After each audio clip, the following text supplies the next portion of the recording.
Assalamualaikum warahmatullahi wabarakatuh. Kami dari kelompok 5, di sini kami akan mempresentasikan tentang Prabowo Gibran dengan misi pertama Indonesia Maju menuju Indonesia Emas 2024. Dengan anggota kelompok kami yang pertama Fitri Agustina dengan NIM 20.120, yang kedua Aisyah Zenatulitosi dengan NIM 20.123, Terus Fitri 20.138, Natasha Widiana Mulia dengan NIM 20.145, dan yang terakhir Asrita Tika Widasari dengan NIM 20.156. Saya kembalikan ke Mbak Fitri.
Oke, untuk misi yang keempat, memperkuat pembangunan sumber daya manusia, sains, teknologi, pendidikan, kesehatan, prestasi olahraga, kesetaraan gender, serta promosi perlindungan pemuda dan penyandang disabilitas. Visi tersebut adalah yang pertama, pembangunan SDM, sains, dan teknologi dinilai masih tertinggal jauh dibanding dengan negara tetangga. Inovasi dan riset unggulan masih minim sehingga daya saing global Indonesia rendah. Pendidikan belum merata dan akses pendidikan di daerah tertinggal masih terbatas. Anggaran 20% dari APBN untuk pendidikan dinilai belum optimal pemanfaatannya. Yang ketiga, fasilitas kesehatan dan tenaga medis masih kurang memadai, terutama di daerah terpencil. Banyak masyarakat yang belum dapat mengakses layanan kesehatan prima. Yang keempat, prestasi olahraga Indonesia makin menurun dalam kancah regional maupun nasional. Pembinaan atlet dan pengembangan infrastruktur olahraga perlu ditinjau ulang. Kesetaraan gender dan pemberdayaan perempuan dinilai masih jauh dari harapan, terutama di pedesaan. Kekerasan terhadap perempuan dan diskriminasi gender masih marak terjadi. Yang keenam, peran dan partisipasi pemuda dalam pembangunan bangsa dirasa masih kurang. Banyak pemuda berpotensi yang kurang mendapat akses dan kesempatan untuk berkontribusi bagi kemajuan Indonesia. Yang ketujuh, hak dan kesetaraan penyandang disabilitas juga masih terabaikan. Aksesibilitas, inklusi sosial, dan lapangan pekerjaan yang terbuka untuk penyandang disabilitas sangat terbatas di Indonesia. Misi yang kelima, melanjutkan hilirisasi dan industrialisasi untuk meningkatkan nilai tambah di dalam negeri. Kritik atas misi tersebut adalah yang pertama, hilirisasi dan industrialisasi sudah menjadi agenda utama pemerintah saat ini, sehingga belum terlihat inovasi kebijakan atau perubahan baru dalam misi tersebut. Yang kedua, tidak disebutkan apa saja produk andalan komoditas unggulan Indonesia yang akan diutamakan untuk proses hilirisasi dan pengolahannya. Yang ketiga, tidak ada rincian pendanaan untuk mendorong investasi di sektor industri pengolahan dan hilir tersebut. Yang keempat, diperlukan langkah-langkah konkret untuk mengatasi tantangan hilirisasi selama ini, seperti biaya logistik tinggi, keterbatasan infrastruktur, dan investasi yang masih produktif.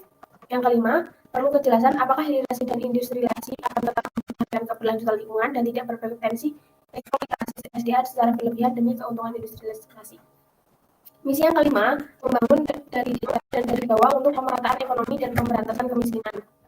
Kritik atas misi tersebut adalah yang pertama, kurangnya fokus pada upaya pemberdayaan masyarakat, yaitu Capres dan Cawapres lebih memfokuskan pada pembangunan infrastruktur pada skala ekonomi, namun masih kurang memperhatikan pada upaya pemberdayaan masyarakat dan peningkatan keterampilan. Yang kedua, tidak memperhatikan aspek sosial. Capres dan Cawapres lebih memfokuskan pada aspek ekonomi, namun memperhatikan aspek sosial seperti pendidikan, kesehatan, dan kesejahteraan sosial. Yang ketiga, tidak memberikan solusi konkret. Capres dan Cawapres belum memberikan solusi konkret dan terperinci mengenai bagaimana cara mencapai pemerataan ekonomi dan pemberantasan kemiskinan. Misi yang ketujuh, memperkuat reformasi politik, hukum, dan birokrasi, serta memperkuat pencegahan dan pemberantasan korupsi dan narkoba. Kritik atas misi tersebut adalah yang pertama, selama ini belum terlihat kontribusi atau rekam jejak nyata keduanya dalam upaya pemberantasan korupsi dan reformasi birokrasi. Yang kedua, beberapa staf dan relawan aktif tugas keduanya justru tengah menjadi terperiksa kasus hukum terkait proyek di pemerintah. Ini mempertanyakan keseriusan misi pemberantasan korupsi. Selanjutnya akan dilanjutkan oleh Mbak Rosita. Misi yang ke-8 adalah memperkuat penyelenggaraan kebersihan lingkungan, alam dan budaya serta peningkatan toleransi antar umat beragama untuk mencapai masyarakat yang adil dan beriman. Pertama, tidak disebutkan target atau indikator keberhasilan konkret atas peningkatan toleransi antar umat beragama. Kedua, tidak ada penekanan pada aspek penegakan hukum dan perlindungan terhadap kelompok minoritas dalam peningkatan toleransi antar umat beragama. Padahal ini untuk mencegah intoleransi dan radikalisme. Yang ketiga, tidak disebutkan prioritas aksi untuk mengatasi masalah lingkungan ekologis yang memiliki saat ini, lingkungan, kerusakan hutan, dan lain-lain. Peningkatan kesadaran saja tidak cukup, diperlukan kebijakan yang tegas. Yang keempat, tidak ada agenda konkret terkait memperkuat kearifan lokal dan pelestarian budaya minoritas di era globalisasi yang justru bisa mengancam keberagaman budaya. Lapangan untuk situasi ideologi Pancasila demokrasi dan di Indonesia. Yang pertama, masih terjadi beberapa kasus pelanggaran kebebasan beragama dan intoleransi terhadap minoritas agama tertentu oleh kelompok minoritas atau masyarakat. Contohnya kasus penolakan rumah ibadah. Yang kedua, partisipasi pemilih dalam pemilu dan pilkada makin terhambat. Menurut pengamat, salah satu punya kepercayaan publik terhadap sistem demokrasi. Yang ketiga, survei menunjukkan pemahaman generasi muda terhadap nilai-nilai Pancasila cenderung rendah. Banyak yang hanya sekedar hafal sila-silanya saja namun kurang paham implementasinya. Yang keempat, masih ada regulasi daerah atau peraturan diskriminatif terhadap kelompok gender, etnis, dan identitas tertentu yang bertentangan dengan konstitusi dan HAM. Contohnya persyaratan pada aspek sekolah untuk akses layanan publik. Yang kelima, praktik politik uang, manipulatif, dan transaksi terorisme dalam pemilu dinilai merusak sistem demokrasi. Hal ini membuat partisipasi politik publik tidak dibayar ketimbang atas kesadaran kritis. Kemudian untuk fakta lapangan, yang pertama itu pengembalian pangan belum dapat benar, impor pangan masih tinggi dan tingkat kerawanan pangan di beberapa daerah juga masih ada.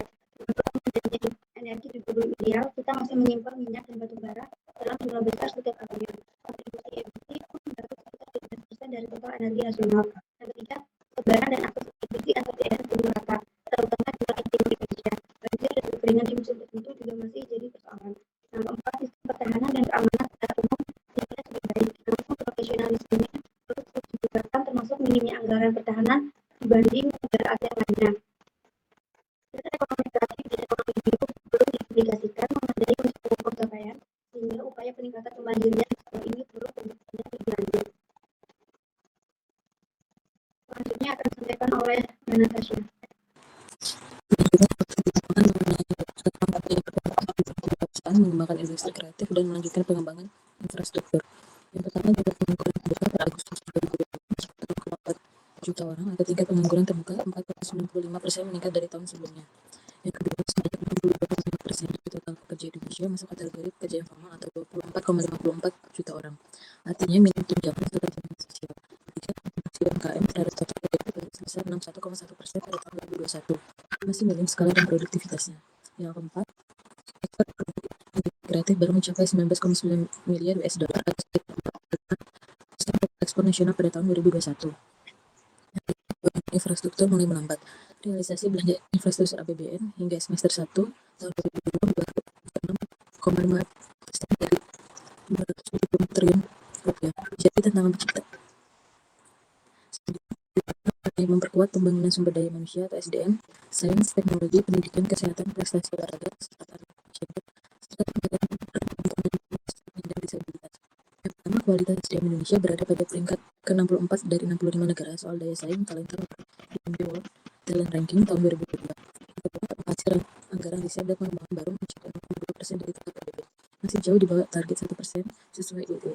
Ketiga, mutu pendidikan dasar dan menengah Indonesia berada pada peringkat ke-62 dari 78 tahun 2018. Keempat, rasio dokter per 100 penduduk mencapai 11,8 pada tahun 2021, masih di bawah standar WHO sebesar 40%, 100 per penduduk. Kelima, prestasi olahraga Indonesia di SEA Games tahun 2021 merosot tajam dengan perolehan emas turun 30,4% dibandingkan tahun 2019 yang menempati peringkat ke-6. 30% penduduk mengalami kekerasan secara fisik, seksual, dan psikis menurut survei tahun 2021. 7. Tingkat partisipasi angkatan kerja penyandang disabilitas baru mencapai 29,3% pada tahun 2021, jauh lebih rendah dibandingkan dengan disabilitas sebesar 68,4%. Selanjutnya, fakta di lapangan mengenai irigasi dan industrialisasi untuk meningkatkan nilai tambah di dalam negeri. Yang pertama, kontribusi industri pengolahan migas terhadap PDB Indonesia baru sekitar 20%, masih jauh dari Thailand dan Malaysia yang sudah di atas 30%. Kedua, sebagian besar bahan baku industri masih impor, misalnya farmasi yang 90% bahan bakunya impor dan elektronik 95% komponen impor.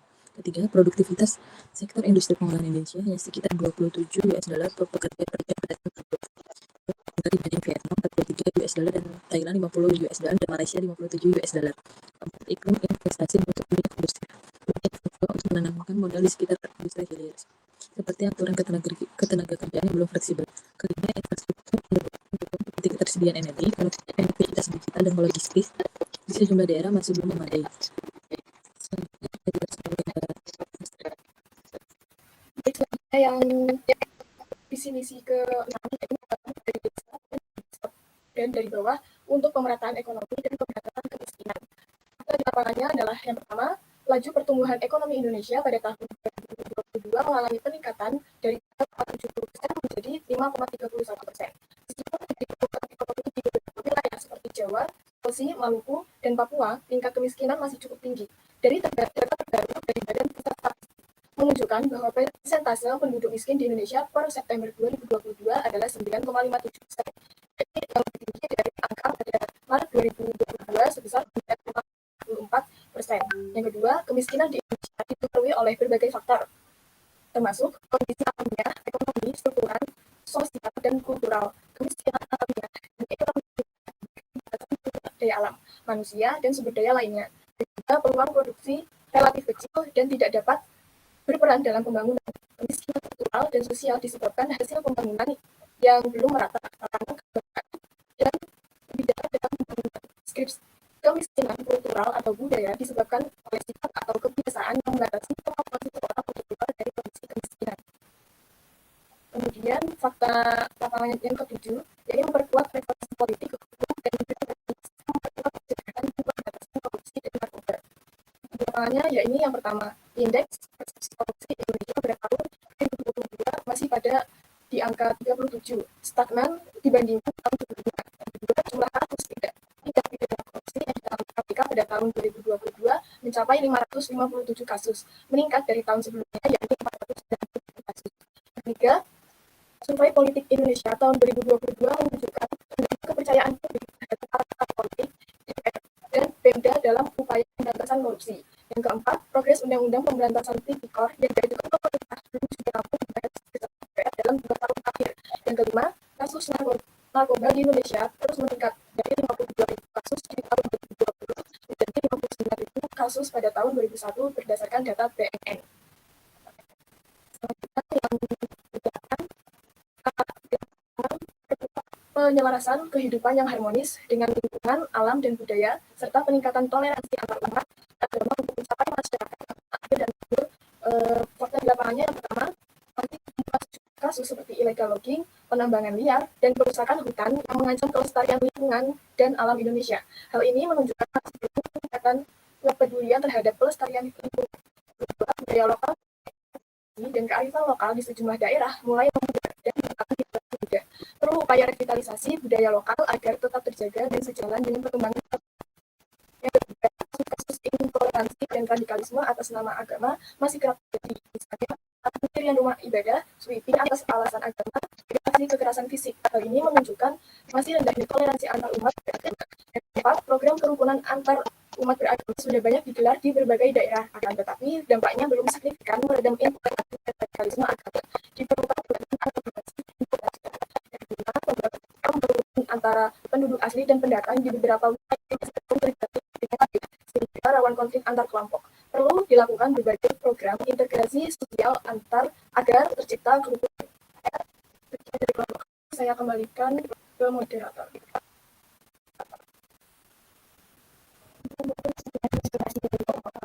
kasih. Wassalamualaikum.